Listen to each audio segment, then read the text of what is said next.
Hello दोस्तों, आप सभी का स्वागत अपने YouTube चैनल पीपीएस तेज में। मैं हूं पुष्पेंद्र सिंह और मैं आज आपके लिए एक नया टॉपिक लेकर के आया हूं, चतुर्भुज। चतुर्भुज किसे कहते हैं, चतुर्भुज क्या होता है और कितने प्रकार का होता है, यहाँ आज देखेंगे। तो सबसे पहले बात करेंगे हम चतुर्भुज क्या होता है। चतुर्भुज होता है जिसकी चार भुजाएं होती हैं। चार भुजाओं वाला जो भुज होता है वो कहलाता है चतुर्भुज।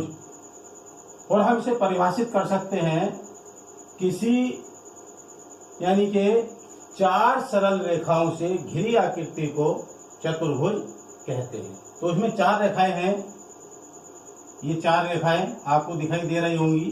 तो इससे जो हमारा बन गया ये भुज बना है, इसे कहते हैं चतुर्भुज। चार भुजाएं हैं इसमें, इसके नाम रख दिए सी और डी। चार भुजाएं हैं और इसमें चार ही कोण होते हैं, 1 2 3 और ये चार कोण होते हैं, चार ही भुजा होती हैं और इसके चारों कोणों का योग होता है 360 अंश। ऐसी आकृति चतुर्भुज होती है। अब यहां देखेंगे चतुर्भुजों के प्रकार। चतुर्भुज कितने प्रकार के होते हैं, तो हम सबसे पहले बात करेंगे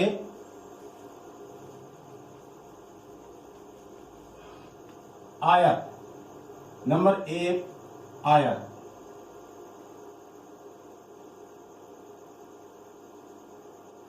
आयत ये भी चार भुजा होती है। क्या होता है आयत, किसे कहते हैं? ऐसा भुज जिसकी चार भुजाएं होती हैं और आमने सामने की भुजाएं बराबर और चारों कोण 90 अंश के होते हैं, तो वो कहलाता है आयत। देखिए कैसे, ये इस प्रकार का जो होता है ये आयत होता है। यानी कि इसमें ए बी सी और डी चार रेखाएं आमने सामने की बराबर होती हैं। ये भुजा इस भुजा के बराबर होती है, ये भुजा इस भुजा के बराबर होती है और इसमें चारों कोण 90 अंश के होते हैं। ये चारों कोण 90 अंश के होते हैं। ऐसी आकृति कहलाती है आयत। और इसके जो विकर्ण होते हैं ये दोनों बराबर होते हैं। ये विकर्ण कहलाते हैं, जो ये कोने को मिलाती है ये रेखा है, ये क्या है, ये विकर्ण है। आयत के दो विकर्ण होते हैं और ये एक दूसरे को समद्विभाजित करते हैं। समद्विभाजित का मतलब है ये दो भुजा, ये जो भुजाएं हैं यानी कि इसकी एक विकर्ण जो है ये दूसरे विकर्ण को दो भागों में बांटता है।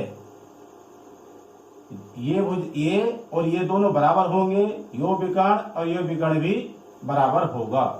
इस प्रकार की आकृति कहलाती है आयत। ये समझ में आ गया होगा। दूसरा आता है वर्ग। वर्ग देखिए,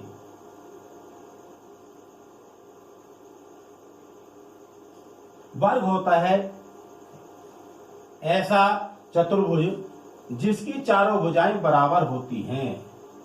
चारों भुजाएं बराबर होती हैं और चारों कोण भी बराबर होते हैं और इसके जो विकर्ण हैं वो भी बराबर होते हैं। चार भुजा, ये भुजा इस भुजा के बराबर, इसके बराबर और इसके बराबर, यानी कि चारों भुजाएं आपस में बराबर होती हैं और ये इसके जो विकर्ण हैं ये भी बराबर होते हैं। ये विकर्ण और ये वाला विकर्ण, ये दोनों विकर्ण हैं, ये आपस में बराबर होते हैं। चार ही कोण हैं, ये भी 90 अंश का, ये कोण है ये भी 90 अंश का और ये कोण ये भी 90 अंश का और ये कोण भी 90 अंश का होता है। ऐसी आकृति वर्ग कहलाती है। और जहां पर ये विकर्ण एक दूसरे को काटते हैं तो यहाँ भी 90 अंश का कोण बनता है। तो ये आकृति आती है वर्ग की। इस प्रकार की आकृति वर्ग की होती है। तीसरे बात करते हैं, आएगा समांतर चतुर्भुज।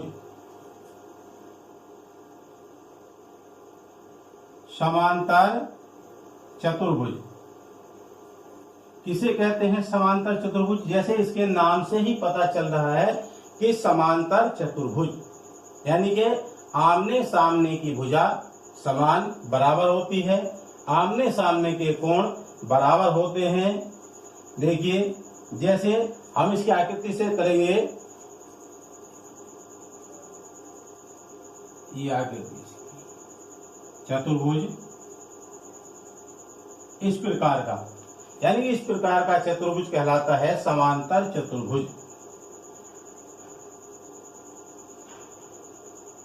इसमें ये भुजा इसके बराबर होती है, ये भुजा इसके बराबर होती है, तो ये इसके बराबर हो गई तो समांतर हो गई, और समांतर भी होती है बराबर भी। और समांतर क्या होती है? जिसके बीच की दूरी सब जगह बराबर होती है वो होती है समांतर। ये कोण इस कोण के बराबर होगा और ये वाला कोण इस कोण के बराबर होगा। जो विकर्ण होंगे इसके वो आपस में बराबर नहीं होंगे। ये वाला विकर्ण ये बड़ा है और ये छोटा। देखिए, यानी समांतर चतुर्भुज में विकर्ण आपस में बराबर नहीं होते हैं, तो इस प्रकार की आकृति कहलाती है समांतर चतुर्भुज। आगे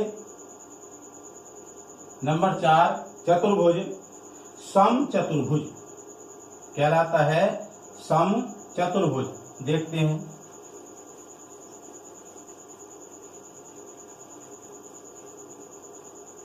सम चतुर्भुज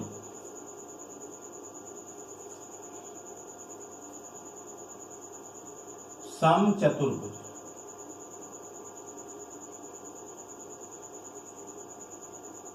सम चतुर्भुज, सम माने समान, चतुर्भुज चारों भुजाएं, यानी ऐसा भुज जिसकी चारों भुजाएं समान हो, बराबर हो, वो चतुर्भुज कहलाता है। कैसे?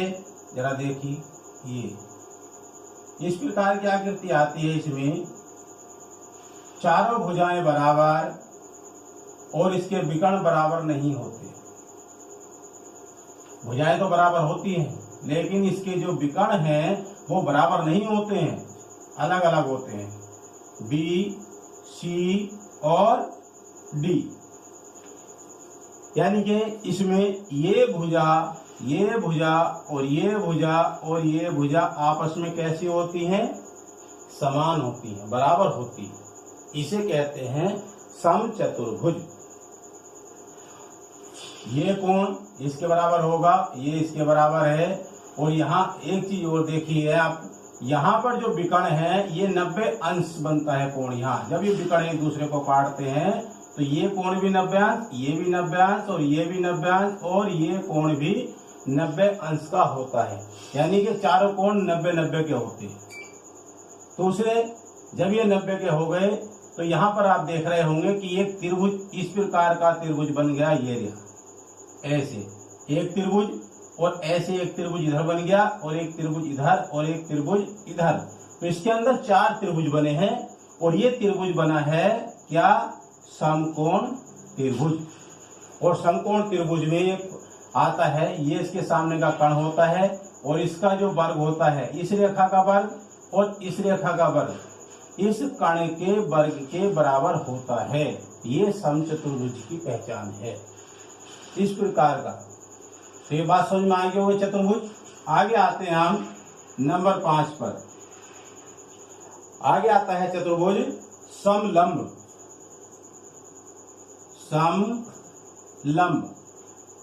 समलंब चतुर्भुज, यानी कि इससे पता चलता है समान लंब। कहीं लंब आता है वो समान के आता है तो कहलाता है समलंब। समलंब में क्या होता है? ऐसा चतुर्भुज जिसके सम्मुख भुजाओं का एक जोड़ा समान हो। सम्मुख भुजाओं का एक जोड़ा समांतर हो तो वह समलंब कहलाता है। जैसे आप देखते हैं,